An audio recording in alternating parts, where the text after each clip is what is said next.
Hello दोस्तों, स्वागत है आपका आपके अपने YouTube channel one step for education. आज हम 100% आसान तरीका पढ़ने वाले हैं जय विकास को समझने के। जय विकास एक इम्पोर्टेंट टॉपिक है जो कि क्लास 10th से शुरू होता है और लगभग जहां तक हम जीव विज्ञान पढ़ते हैं ये हमारे काम में आता है। तो सबसे पहले आइए हम समझते हैं कि जय विकास है क्या। जय विकास यानी कि ऑर्गेनिक इवोल्यूशन। अगर हम इतिहास के पन्नों को उठाएं तो हमें ज्ञात होगा कि जय विकास जीवों में निरंतर हो रहा है और जय विकास जो हो रहा है वो एक धीमी गति से चलने वाली प्रक्रिया है और क्रमिक भी। इसका मतलब क्या है कि जय विकास में जब एक सरल संरचना वाला जीव होता है तो वो लाखों करोड़ों साल में एक जटिल संरचना वाले जीव में परिवर्तित हो जाता है, लेकिन ये परिवर्तन इतने धीमे होते हैं कि हम इन्हें देख नहीं सकते। तो जय विकास क्या है? एक धीमी गति से होने वाली क्रमिक धीमी गति से होने वाला क्रमिक परिवर्तन है जिसके फलस्वरूप सरल संरचना वाले जीवों से जटिल संरचना वाले जीव बनते हैं। उदाहरण के तौर पर अगर हम बात करें तो वर्तमान समय का मानव उत्पत्ति के समय जो जीव थे उनसे हजारों गुना भिन्न है। यह भिन्नता कहां से आई? जय विकास के फलस्वरूप। तो हम कह सकते हैं कि आदिकाल के सरल संरचना वाले जीवों से वर्तमान के जटिल संरचना वाले जीवों की उत्पत्ति जय विकास के फलस्वरूप ही हुई। अब जय विकास किसी चीज को बोल देना आसान होता है, लेकिन उस चीज को प्रमाणित करना भी आवश्यक होता है। तो जय विकास यानी कि ऑर्गेनिक इवोल्यूशन को प्रमाणित करने के लिए कुछ एविडेंस अवेलेबल कराए गए, कुछ सबूत दिए गए। इन सबूतों में सबसे पहला अंग जो है हिस्सा है समजात अंगों से प्रमाण, यानी कि एविडेंस फ्रॉम होमोलोगस ऑर्गन्स। इसका मतलब क्या है? देखो, एक सरल सी बात है, सम मतलब समान, जाति मतलब जाति। ऐसे अंग जिनकी मूल संरचना और उत्पत्ति समान हो, ऐसे अंग जिनकी उत्पत्ति और मूल संरचना क्या हो? समान हो, लेकिन कार्यों में भिन्न हो, क्या कहलाते हैं?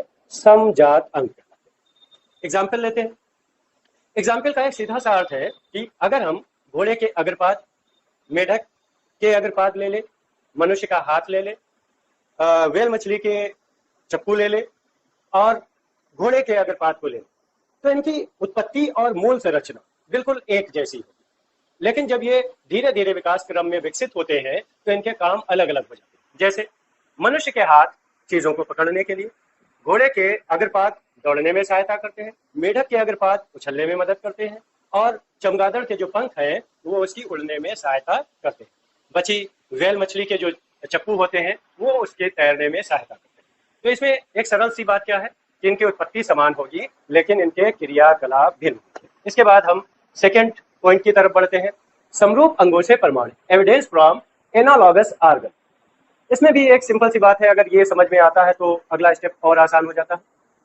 समरूप अंग का मतलब क्या है? ऐसे अंग जो रूप में समान हो लेकिन उत्पत्ति और मूल संरचना में भिन्न होंगे।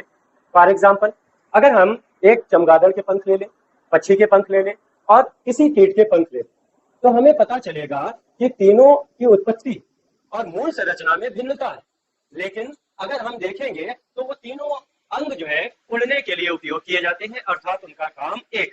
तो इस प्रकार के अंगों को समरूप अंग कहते हैं। एक बार फिर से इसे दोहराते हैं, ऐसे अंग जो उत्पत्ति और मूल संरचना में भिन्न हो लेकिन क्रियाकलाप में समान हो, क्या कहलाएंगे? समरूप अंग कहलाएंगे। इसके बाद तीसरे पॉइंट की तरफ चलते हैं, अवशेषी अंगों से प्रमाण, एविडेंस फ्रॉम वेस्टिजियल ऑर्गन्स। अवशेष का मतलब बचा हुआ। अगर हम जीवों की शारीरिक संरचना का अध्ययन करें, ठीक, उसमें हम भी आ जाते हैं। अगर हम जीवों की शारीरिक संरचना का अध्ययन करें तो हमें देखने को मिलेगा कि जीवों के शरीर में आज भी बहुत सारे ऐसे अंग उपलब्ध हैं जो कभी उपयोग में आते थे लेकिन वर्तमान में उपयोग में नहीं आ रहे।